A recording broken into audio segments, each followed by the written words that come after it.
बिल्किस बानो क्या देश की बेटी नहीं हुई? बिल्किस बानो क्या आपकी बहन नहीं हुई? बिल्किस बानो क्या आपकी माँ नहीं हुई?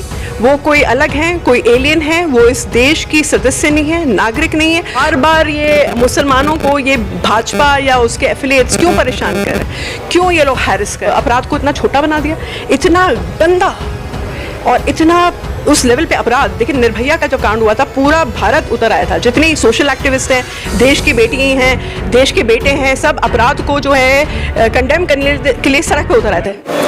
नमस्कार आदाब, आप देख रहे हैं इंडिया न्यूज़। मैं नूर आलम। जिस तरह से 15 अगस्त के दिन नरेंद्र मोदी ने लाल किला से बेटी बढ़ाओ बेटी पढ़ाओ लेडी एम्पावरमेंट की बात की, ठीक उसी वक्त 2002 गोधरा कांड में विक्टिम बिल्किस बानो के 11 दोषियों को बरी कर दिया गवर्नमेंट ने। इसको लेकर हम बात करने आए हैं सायरा सालिम, टीवी पैनलिस्ट, और अपनी बात बहुत बेबाकी से रखती हैं। उनसे बात करेंगे, जानने की कोशिश करेंगे जिस तरह से सरकार ने बिल्किस बानो के दोषियों के रिहा किया है, उनको वो किस तरह से देखती हैं। सायरा जी, किस तरह से देखती हैं आप? सबसे पहले इंडिया न्यूज़ वालों को, दर्शकों को मेरी तरफ से नमस्कार, आदाब, अस्सलाम वालेकुम और गुड इवनिंग। ये है बहुत ही एक दर्दनाक घटना घटी है, क्योंकि बिल्किस बानो के जो रेपिस्ट और सोच रहे उनके परिवार के सदस्य, मतलब 11-12 से ज़्यादा सदस्यों के जिनके कत्लेआम किया, उनको मारा 2002 के दंगे में। उनकी 3 साल की बेटी को पत्थर से सर फोड़ा, मारा, बलात्कार हुआ, माँ का बलात्कार हुआ। तो ऐसे अपराधी जो ऐसे घिनौने अपराध करके सोचिए, बहुत सालों से सुना है कि ये पैरोल में भी आ रहे थे, विलेज धमकियाँ दे रहे थे, वापस आए। और बिल्किस बानो सोचिए 20 साल से न्याय के लिए, अपने न्याय के लिए लड़े चले जा रहे हैं। और 15 अगस्त के दिन हमारे आदरणीय प्रधानमंत्री रैम्पार्ट वहाँ फोर्ट, क्या कहते हैं, रेड फोर्ट से लेक्चर दे रहे हैं, भाषण दे रहे हैं कि औरतों को खुद मुख्तार होना चाहिए, विमेन एम्पावरमेंट की बात करिए।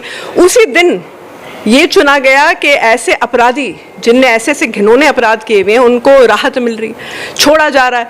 अब बताइए, देखिए 1992 का रेमिशन पॉलिसी जो है वो अपना रहे हैं, 2014 में अमेंड किया, लेकिन उस पर जो है कोई तवज्जो नहीं दे रहा। वो पुरानी जो रेमिशन पॉलिसी है वो अडॉप्ट करके ऐसे अपराधियों को छोड़ा जा रहा है। तो ये क्या संदेशा जाता है, क्या मैसेज देता है समाज में कि आप अपराध कर करके आप पूजे जाएंगे, आपको लड्डू खिलाया जाएगा, आपकी आरती उतारी जाएगी, आपको लोग पूजेंगे। और जो लोग ऐसे शख्स, ऐसे लोगों को पूज रहे थे, बहुत लोग उनमें से महिलाएं भी थीं।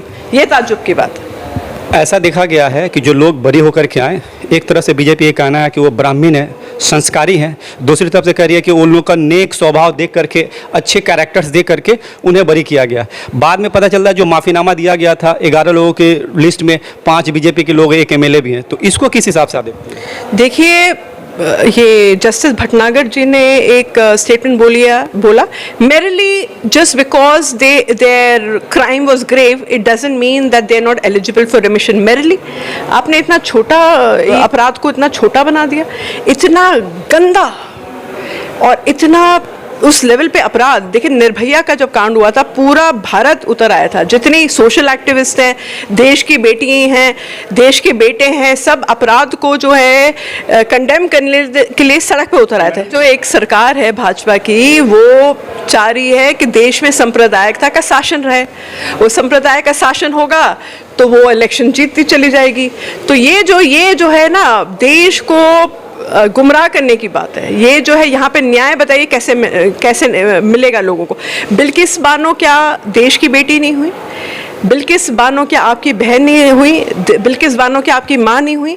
वो कोई अलग हैं, कोई एलियन है, वो इस देश की सदस्य नहीं है, नागरिक नहीं है। तो इस तरह की जो है ट्रीटमेंट ये दिया जाता है, कोई अपने ये क्या कहते हैं एनिमीज के साथ भी नहीं करता है, जिस तरह की ये ट्रीटमेंट दी गई है। जी 12 दिन से ज़्यादा हो गए उन्हें रिहा किए हुए।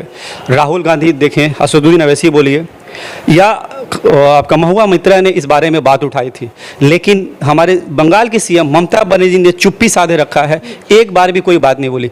क्या ये चुप्पी जो मोदी जी से दिल्ली में मुलाकात हुई थी उसका, या ईडी सीबीआई का डर है जिसकी वजह से ममता बनर्जी चुप्पी साधे हुई है, या कोई बात और है? क्या कहेंगे इस बारे में? देखिए, सीपीएम के लीडर्स ने इस बात को उठाया है, महुआ मोइत्रा ने भी उठाया, लेकिन बहुत ताज्जुब की बात है कि महिला सीएम होने के नाते उन्होंने तो सबसे पहले ये इस बात को कंडेम करना चाहिए था, लेकिन ये ऐसे हुआ नहीं है। कैबिनेट मिनिस्टर्स हमारी 15 हैं, महिला कैबिनेट मिनिस्टर्स, वो लोग तो आवाज़ उठा सकती हैं, वो तो कुछ बोल सकती हैं, लेकिन बोला नहीं गया है। तो ये बहुत हैरत की बात है और इस बात की मैं जो हूँ निंदा करती हूँ और मुझे बहुत शर्म आ रही है एक महिला होके कि हमारी बहन इतनी तकलीफ में है और उसको एकदम कोई सहारा नहीं मिल रहा। तो अभी वक्त आ गया कि लोग सड़क पे उतरे और इस हादसे की कड़ी निंदा करें और इस रिमिशन जो उनको दिया गया है उसको रिवोक किया जाए। और इस सारे मामले को लेकर सुप्रीम कोर्ट ने गुजरात गवर्नमेंट को नोटिस जारी किया है और जल्द से जल्द उनके खिलाफ फिर से कार्रवाई करने के विद इन 2 वीक के अंदर ये पूरा मामला होगा। तो आपको क्या लगता है कि सुप्रीम कोर्ट अब तत्पर हुई है?